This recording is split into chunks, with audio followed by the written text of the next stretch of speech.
Hey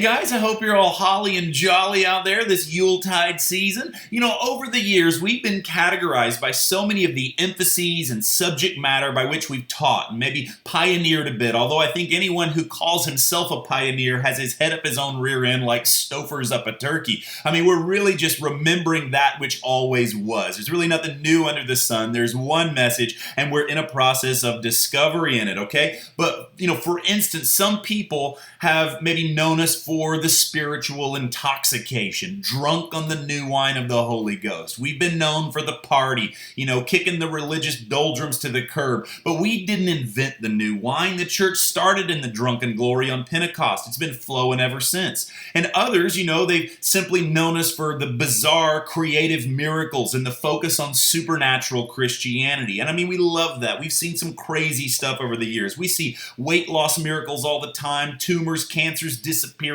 blind eyes, deaf ears popping open. I mean, that stuff is the norm. It's not like we post it every time we see it on Facebook. It's just, it happens. But man, talk about being pigeonholed. It seems like half the world saw a video of a meeting I did in 2007, and there have been frozen, freeze frame in time as a guy talking about levitation and bilocation miracles as if that's all I am and that's all I'm willing to die for. But anyone who's tracked with us over the years knows that our core focus has been like a broken record on the gospel of grace, the finished work of the cross, our liberty from the old nature, and our effortless, instant union with the divine in Jesus Christ. And you see, even in that focus, a lot of our old-time charismatic followers thought we had abandoned their pet focus on the miraculous and just accused us of teaching theology all the time. I mean, we see the same miracles we always have. I'm as hammered drunk as I've always been, and I'm still stuck on this amazing revelation of Christ in Him crucified.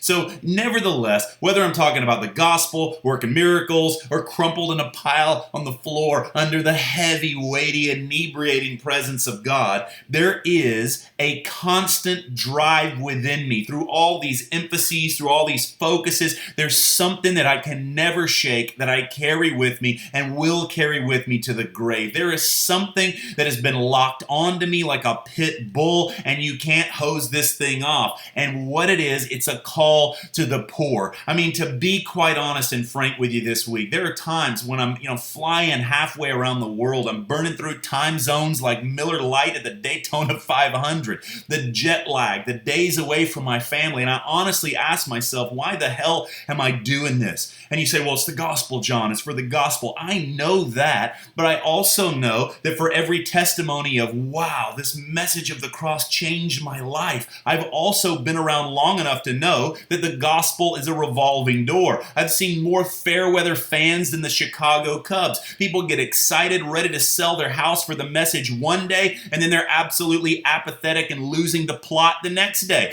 People who underlined every page of mystical union, and the next week they've joined a space alien cult, or they're smoking dope or sleeping with a girlfriend or whatever. I mean, fruit is a fickle thing. You don't know when the gospel's going to stick, where it's going to stick. You just throw it out there.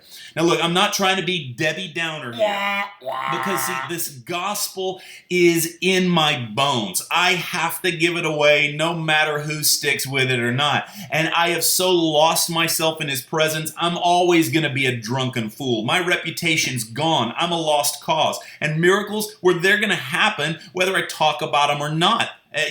Signs and wonders don't follow those who follow signs and wonders. Signs and wonders just follow those who believe. But those things don't fuel my fire. At the end of the day, when it's all said and done, when I look back over my life in terms of ministry, and I don't mean family, my family's all I care about, but when it comes to ministry, the only thing I really care about that I've ever done in a practical level, the only investment I've ever made that I consider solid gold is everything I've ever done for the poor. I mean, come on, guys. Meetings come, meetings go. You don't even remember what you heard. But my kids in India, the orphans in our children's homes who'd be dead today are turning tricks for a bowl of rice if the Lord hadn't given us the priceless opportunity to rescue them and feed them and clothe them and house them and educate them, give them a future. I mean, when I go to Mumbai and I put little Raoul up on my shoulders and they call me John Uncle and they just want to be swung around for hours and play cricket in the yard until I blow diarrhea from the sketchy curry I've been eating all week. I mean, man, that's when I realize why I'm alive. And here was the Apostle Paul traveling all over the place, turning the world upside down, pioneering the most radical revelation to ever hit planet Earth. I mean, the unadulterated, no strings attached grace of God in Jesus Christ, the message. And when he finally sits down with the big boys in Jerusalem, well, they hand him a little short list of morals to make sure he stays on track. But then James adds one important thing. He says, Paul, remember the poor. And Paul's like, bro, this is the one thing I want to do. We can never divorce this message from the hands-on, real-life application of giving to the poor, investing ourselves, pouring ourselves out in the only riches that ever matter. Guys, there is such a call to the poor that is intrinsically woven into this gospel. So many Christians, they faithfully dole out their tithe to cover the sanctuary's electric bill and rightly to feed their pastor cornflakes. But most people still have their head in the sand, absolutely clueless on issues of global poverty, the sex slave trade, the AIDS crisis, etc. And unfortunately, I see the irony all the time. I see people, they post on social media some teaching or some miracle testimony. It'll get shared and retweeted out the yin-yang. But you put up a post about missions or something about the poor, dude, it gets buried. It gets ignored. It's sad to say that the church is chock full of religion except the only true religion it counts, which is to remember the poor, remember the orphan and the widow. And I mean, of course, you have the social justice guys, the ones who think that the church is only a soup kitchen. But even most of them are all gripe and talk, complaining about the issues without actually digging into their own pockets or buying a plane ticket to go to the developing world and do something about it.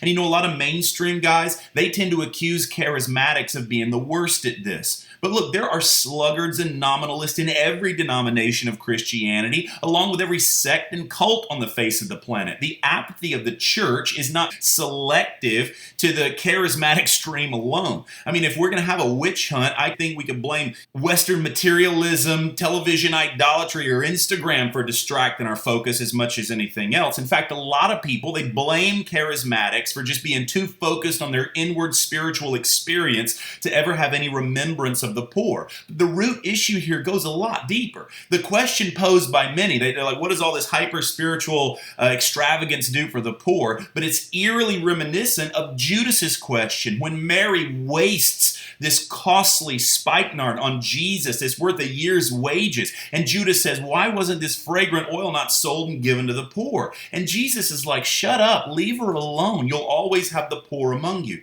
Now, was Jesus inward and self-focused? Was he unconcerned for the poor? Was Mary wasting her time and money on a pointless spiritual fix? Look, Jesus cares about the poor more than any of us, but he also understood priorities. God knows that he alone is the source from which all of society's problems find their resolution. I think that what Jesus is saying here in John 12 is this: if ever posed with the uncanny and difficult choice between feeding the poor and worshiping him, choose rightly. You should worship him. As much as we like to strike at the perceived inwardness of the charismatic stream, and yes, look, I see this with many individuals, none of us still can deny that the first commandment, love God, is still the first, and the second, love your neighbor, is still the second. The second is like the first, and not to be forgotten, remember the poor, but it's still secondary. The world is full of do-gooding do-gooders, but Christ is interested in relationship above service. Now, I may sound backward here, but look, actions alone are not going to save the planet. Only the glory of God is going to do that. It's a supernatural thing. And I'm not talking about some end time eschatological whatever. What I mean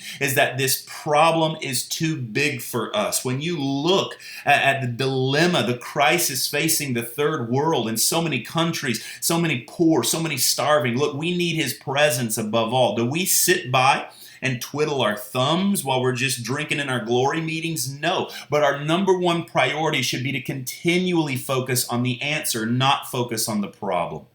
It is only in drinking in his love. See, he is the answer. And in drinking in his love for me, only then do I have responsive love to give away to my neighbor. Only then does it become an addiction to visit the garbage dumps of the third world, to kiss the lepers, to feed the hungry, to liberate the depressed and the downtrodden. It becomes an addiction. It is no longer this begrudging duty, but is an absolute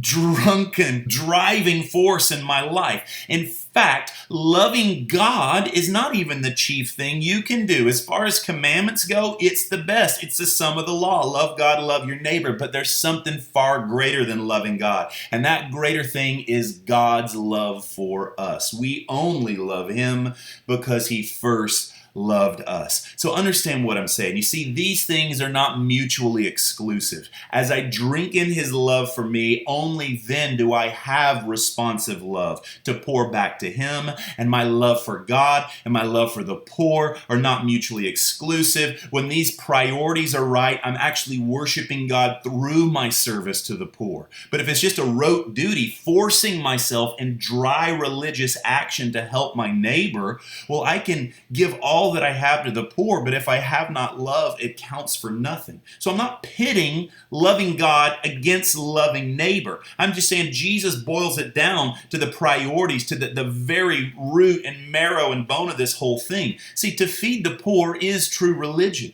And it is a viable means of worshiping Jesus. But there's more. Christianity is not just a moral club. The gospel's not just a community ethics program. It is the power of God to salvation for everyone who believes. The Holy Spirit is not just a tool that inspires us with a goosebump so that we can get to the real work of the kingdom, which is to do a bunch of stuff. Man, that's the Galatian bewitchment. Ideally, our service to humanity comes in great gobs and heaps as an overflow of God's love and power working through us. And when our priorities are right, we're no longer workers who happen to love God. Rather, we are lovers who do stuff. I mean, find your primary identity as a lover, continually fixated on him, and your heart will burn to heal the brokenness of the world more than was ever humanly possible. The work of societal transformation is an overflow. It's not the main focus. And only when we have the main thing as the main thing are we actually effective anyways. Otherwise, our efforts become these idolatrous grounds for boasting, and they're not really that fruitful at the end of the day. The more I get tanked up on the wine of heaven, the more love I have for the things God loves, and his face is set like flint towards the poor. And the more I begin to pour out, the more I begin to give. Any true focus on God is going to manifest in service to the poor. This is proof positive. Paul tells one of his churches that they have shown the proof of their love through their tangible giving. I mean, we can talk about love all day long, but the proof is in the pudding when we reach into our pocket and we share our bread with the hungry. But only in this place of priority, only in this revelation of his love for me, only then does it really begin to bubble up and I want to do it. I rise up to the task to be a giver, motivated by love rather than by guilt, operating in my identity, realizing I am a source of generosity. I am a resource provider to the poor. And we begin to walk in the truth of who we are. You know, you've heard sermons all the time against materialism. You've got them barking all the time this time of year at Christmas. Everybody's whining about materialism, but really they're just justifying their own tight-waddedness not to get their kid a Star Wars toy. Look, they say you shouldn't be drinking that latte if you're not taking care of an orphan. Well, look, on one plane, that's absolutely true. If you're not caring for an orphan, then don't drink a latte. But we need to rise up above that perspective, have our minds opened up a little bit. When you get a revelation of the Father's love for you, you realize He's big enough to give you an orphan and a latte. Heck, you might even set up a Starbucks in the garbage dump. Let me finish with this. The book of Job, chapter 29, Job makes it clear that the Lord's provision and favor on his early days of his life were intrinsically connected to rescuing the poor, the fatherless, the widow. As a family of believers, man, supporting the poor is also a question of fair balance. In 2 Corinthians 8, Paul says, I don't mean that there should be relief for others and pressure on you, but it is a question of fair balance between your present abundance and their need, so that their abundance may be for your need, in order that there may be a fair balance. Now, Paul's not a socialist here, okay? He's not voting for Bernie Sanders. This isn't what I'm talking about. Forced charity is not charity at all. I mean, even the word charity means love. Charity's not spelled IRS, but Paul really lived it nonetheless. The grace apostle was also the most giving one. Paul himself collected alms for the poor in Jerusalem. He did an entire tour, an offering tour, where he just rolled into town, backed up the chariot, took up a collection, and moved on. I mean, how offensive is that?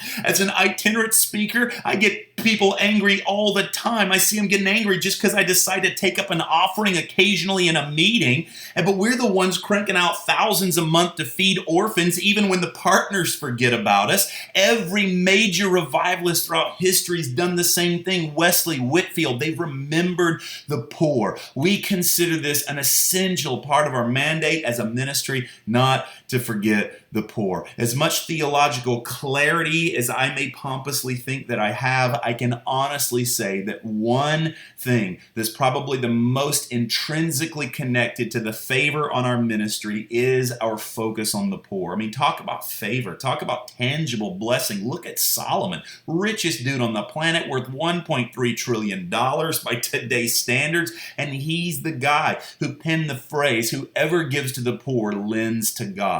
Now, I'm not talking about buying a blessing, but there is a mystical reality here that one cannot deny. I mean, the concept of sowing and reaping is a Pauline doctrine. It's not karma. It's not legalism. It is Pauline New Covenant doctrine. Just to be honest with you guys, I never do offering spiels here on the Jesus Trip. The very fact that this is a recorded video would instantly stereotype me as a money-grubbing televangelist, even though my platform is just YouTube. It's not TBN.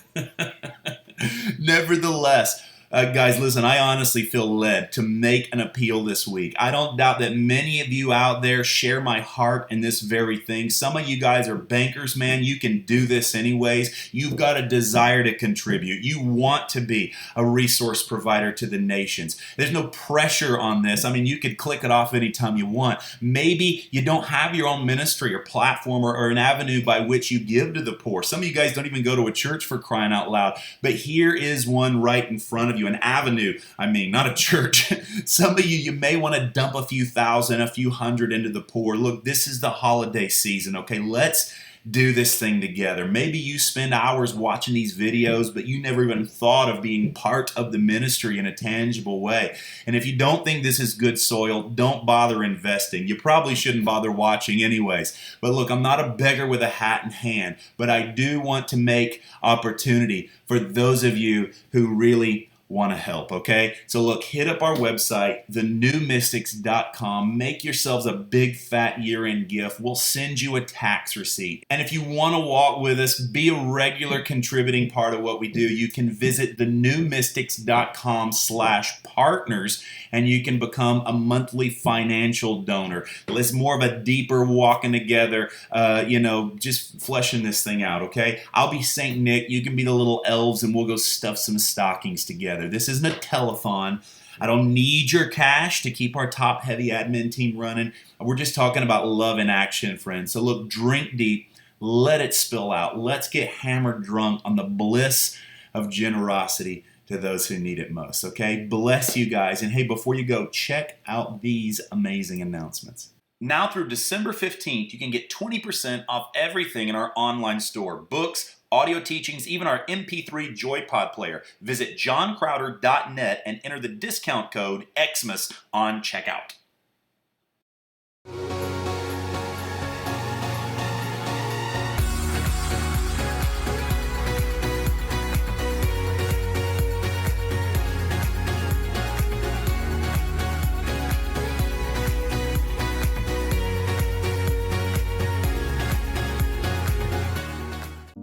You can pre-order John Crowder's upcoming new book, Money, Sex, Beer, God, a biblical companion to the happy life.